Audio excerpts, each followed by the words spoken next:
एक मध्यम परिवार की लड़की थी, लेकिन उसकी भाभी शिवानी एक बड़े घर की बेटी। शिवानी की शादी अभिषेक से लव मैरिज थी। अरे भाभी, ये कितना अच्छा सूट पहना है आपने। काश ऐसा मैं भी पहन पाती। अरे क्यों नहीं रीना, वैसे भी तुम्हारा और मेरा नाप तो एक ही है, जब मन करे पहन लेना।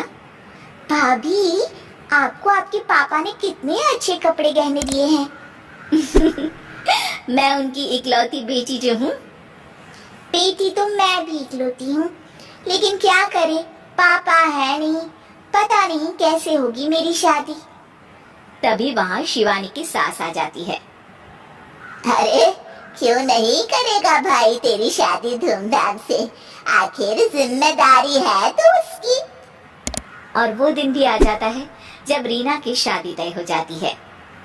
अभिषेक, क्या हुआ? आप इतने परेशान तो कभी नहीं दिखे, कोई बात है तो बताइए मुझे।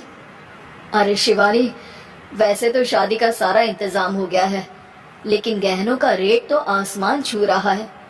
कैसे क्या करूं, कुछ समझ में ही नहीं आ रहा। थोड़ी देर में शिवानी अपने पूरे गहने अभिषेक के सामने रख देती है। ये लीजिए, गहनों का इंतजाम भी हो गया। अरे नहीं नहीं शिवानी, मैं ये गहने किसी हालत में भी नहीं ले सकता। ये तुम्हारे पिता ने तुम्हें दिया था, और तुम हो कि। तभी वहाँ सास आ जाती है। अरे तो क्या हुआ, इसकी तो हो गई ना शादी, अब किसे दिखाने हैं इसने गहने। सास गहनों का डिब्बा शिवानी के हाथ से लेकर वहाँ से चली जाती है। रीना की शादी धूमधाम से होती है और अब वो बड़े घर की बहू बन जाती है। वहीं रीना की शादी के बाद शिवानी और अभिषेक उसकी शादी के कर्जों से डूब जाते हैं। मैं सोच रही हूँ नौकरी करनी शुरू कर दूं, वैसे भी पढ़ी लिखी हूँ, आपकी थोड़ी मदद भी हो जाएगी। वैसे शिवानी, कुछ दिन कर लो तो अच्छा ही होगा, क्योंकि जरूरत भी है। अब शिवानी भी नौकरी करने लगती है और घर खर्चे में अभिषेक का हाथ बटाती है। एक दिन शिवानी, रीना का फोन आया था, कह रही थी कि आने वाले त्योहार में उसके ससुराल जाना है। ठीक है माँ।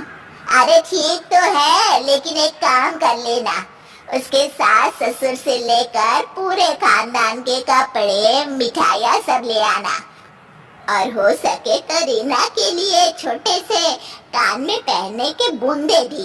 और क्या है ना, शादी में उसे सारी बड़ी बड़ी कान की ज्वेलरी दी थी, घर में पहनने के लिए तो उसके पास कुछ भी नहीं है।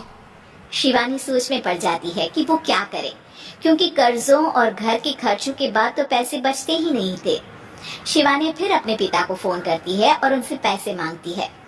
देखो शिवानी, मैंने तुम्हें शादी के वक्त ही मना किया था कि ऐसे घर में शादी करनी ही नहीं चाहिए।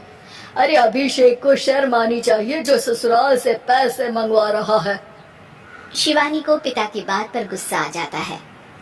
आप मेरे पिताजी हैं और मैं परेशान थी, इसलिए आपसे मदद की उम्मीद की पापा। अभिषेक को तो पता भी नहीं है कि मैंने आपसे पैसे मांगे हैं। शिवानी सोचती है कि वो अभिषेक से बात करे, लेकिन फिर उसे लगता है कि वो टेंशन ले लेगा। तभी शिवानी की नजर हाथ के कंगन पर पड़ती है, सीधे बाजार जाती है और उसे बेचकर ननद के घर ले जाने का सारा सामान लेकर आती है और सास के सामने रख देती है। हाँ ठीक है, लेकिन फल थोड़े और अच्छी क्वालिटी के होने चाहिए थे। शिवानी कुछ नहीं कहती, वहाँ से चली जाती है। एक दिन शिवानी, रीना का फोन आया था, बहुत रो रही थी। क्यों माँ, क्या हुआ? सब ठीक तो है ना उसके ससुराल में? अरे तूने तो उसकी नाक ही कटवा दी। अब मैंने क्या कर दिया माँ? कह रही थी कि बड़े घर की बहू है भाभी, जो कपड़े दिए वो ब्रांडेड भी नहीं थे। तू तो जानती है ना उन लोगों का पहनावा कितना अच्छा है। तू तो मेरी बेटी का भला कभी सोचती नहीं। हाय भगवान, अरे बड़े घर की बहू है, इसी बात की जलन है ना तुझे, लेकिन याद रख, मेरी बेटी का सोचने के लिए भगवान है, तुम लोग कभी उसका बुरा नहीं कर पाओगे। अब शिवानी के मन में सवाल था कि क्या ईश्वर सिर्फ रीना के साथ है उसके साथ नहीं, लेकिन उसे सुकून था कि वो अभिषेक के साथ उसकी जिम्मेदारियों को निभाने में बराबरी की हकदार है। शिवानी वहां से चली जाती है।